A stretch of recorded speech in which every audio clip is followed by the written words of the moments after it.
Elisa Calvi. Elisa Calvi. Elisa Calvi. Petite Elisa. Elisa. Salut à tous, bienvenue, me revoilà sur les podcasts sans filtre. J'ai fait un petit break, ces derniers temps ça m'a fait du bien, où j'ai pu un peu me poser, réfléchir, voir un petit peu ce sur quoi j'avais envie de m'exprimer. Et c'est vrai que dans ma tête en ce moment il y a tout qui part un petit peu en live, ça part un peu dans tous les sens, que ce soit dans ma vie, dans ma tête ou autre. J'ai du mal à choisir une thématique et à m'y tenir, parce que j'ai l'impression, alors peut-être un syndrome de l'imposteur, mais que j'arriverai pas forcément à détailler comme ce que j'aimerais, ni à retranscrire mes idées pleinement. J'ai aussi comme je disais, ce syndrome de l'imposteur qui fait que j'ai jamais l'impression d'être à la hauteur par rapport aux thématiques exposées. Donc en ce moment, je traverse une période un petit peu compliquée à ce niveau-là. J'ai aussi dans ma vie, à titre personnel, des choses qui m'affectent, qui me contrarient. Et je décide sur cette rentrée, vu que je reprends les podcasts, je décide de vous parler un peu plus de manière authentique. Un peu comme si nous étions en consultation et qu'on échangeait. Donc comme si on était meilleurs potes et que je te racontais ma vie. Donc j'ai remarqué aussi une chose, c'est que quand je te parlais de l'industrie pour adultes, souvent je te parlais que de ce qui s'était passé en bien et rarement de ce qui a pu se passer de manière un peu moins positive. Et pourtant, c'est vrai, il y a eu des choses qui m'ont affectée, des choses qui m'ont blessée en tant que femme, mais qui font encore une fois la personne que je suis aujourd'hui. Il faut faire preuve de résilience dans la vie. Et j'aimerais te parler un peu du revers de la médaille. Ok ? Et c'est ce que je vais faire aujourd'hui sur ce podcast. L'idée, c'est pas de décrier ni de dévaloriser l'industrie du X, c'est juste de te de te raconter mon histoire et de te faire part de ce qui, moi, m'a touchée sur le plan humain et aujourd'hui, comment je me reconstruis par rapport à ça. Donc on va commencer et je vais expliquer comment ça s'est passé quand j'ai décidé de faire un break dans ma carrière. Alors je suis tombée enceinte en 2023, j'ai accouché en 2024. Il faut savoir qu'en 2023 je travaillais énormément en France et à l'étranger. Ma carrière vraiment était au plus haut, j'avais tourné un peu partout. En France et à l'étranger justement, je me répète, mais c'est ça. Et j'ai fait le choix de la vie de famille. C'était une envie viscérale et ça l'est toujours, de construire ma vie de famille, d'élever mes enfants et de pouvoir me consacrer à l'amour et l'aspect professionnel pour moi, bien qu'il soit important parce qu'il contribue à mon épanouissement personnel, je l'ai jamais mis non plus au premier plan. J'ai toujours mis au premier plan l'amour, qui a toujours été un moteur de vie pour moi.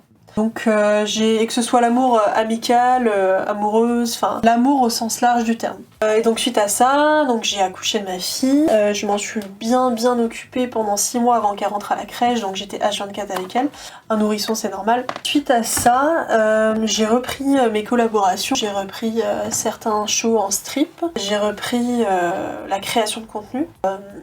Donc tout ça, parce que de toute façon, je me serais jamais vue arrêter une activité qui me laisse la possibilité d'avoir du temps. Parce qu'il faut pas se leurrer, quand tu démarres sur de la création de contenu et que tu as la possibilité de générer des revenus en ligne sans sortir de chez toi, ou très peu, ça reste un confort et un luxe assez dingue. Donc j'ai jamais arrêté de créer du contenu, j'ai jamais arrêté de faire de la collaboration. Mais c'est vrai que quand tu passes du strass et des paillettes, où tu prends l'avion toutes les semaines limite, et que du jour au lendemain tu restes chez toi devant ton PC à enregistrer des podcasts, à être seul devant ton écran, à faire de la cam, à voir personne finalement, il y a une forme d'isolement qui se crée et ça peut être très douloureux. Et moi c'est vrai que au tout début ça m'a permis quand même d'avoir du temps avec ma fille, donc ça a été incroyable. Là ces derniers temps c'est vrai que je ressens une forme d'isolement, je ressens une forme de solitude qui est pesante parce que on a fait le choix de déménager aussi dans une région où il y a pas grand chose à côté. Et donc du coup, je suis tombée en dépression. Après, il y a eu pas mal de raisons qui font que je suis tombée en dépression, il n'y a pas eu que ça. Hein. Il n'y a pas eu que l'isolement, il n'y a pas eu tout un tas de choses qui ont fait que le fait aussi, en tant que femme, de devoir tout porter sur ses épaules en permanence, ça peut être très lourd, très très lourd.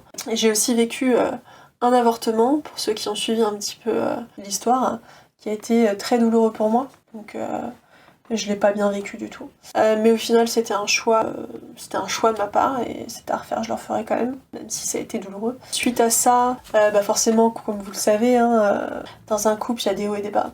et parfois quand les bas vont très très bas, ça peut être extrêmement épuisant. Et quand tu rajoutes des enfants dans l'édition, c'est pas le même délire si tu veux. Et là aujourd'hui, je suis sur une phase un petit peu aléatoire au niveau de l'humeur où je crée du contenu en ce moment. Je fais du podcast, je fais de la cam. Ça me fait kiffer, hein. J'adore faire de la cam, j'adore créer du podcast. C'est des choses que j'aime faire. Ok. Par contre, ce qui me fait souffrir, c'est l'isolement. Vraiment, c'est l'isolement. J'en peux plus. Je suis née en région parisienne. J'ai vécu 26 ans de ma vie en région parisienne. Aujourd'hui, je me retrouve seule, avec une vie qui manque de dynamisme pour moi. Et c'est pour ça que j'en ai un peu parlé en story sur les réseaux sociaux. J'envisage un déménagement prochainement pour me rapprocher de ma famille, des gens que j'aime et avoir du soutien aussi par rapport à la parentalité.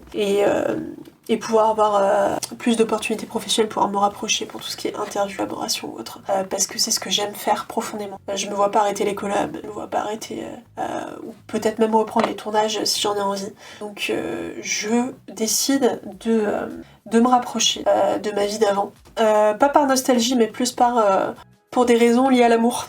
Et l'activité professionnelle fait partie de ça aussi, parce que je suis une personne qui aime travailler, qui aime vraiment me sentir utile, productive, et quand je sens que j'arrive à un point mort, il faut que je puisse passer à l'action et vite. Donc voilà un petit peu où j'en suis actuellement. Je me laisse une petite année pour organiser tout ça, pour mettre en place chaque chose, chaque paramètre. Parce que quand il y a un enfant, dans l'addition, forcément, tu peux pas te barrer du jour au lendemain, et j'en suis franchement, je suis la plus heureuse du monde d'avoir une fille à l'heure actuelle et d'être maman, mais ça demande de l'organisation, donc en ce moment, voilà ce sur quoi je suis. C'est un podcast dans lequel je te parle à cœur ouvert, sans filtre, parce que c'est le but de ces podcasts que j'ai lancé récemment. Et je vais essayer de te sortir un podcast chaque semaine, donc là je reprends.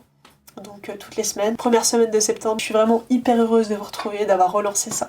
J'espère que ce podcast t'aura plu. N'hésite pas à liker, partager et à me laisser un petit commentaire. Et je te fais de gros bisous et je te dis à la semaine prochaine. Elisa.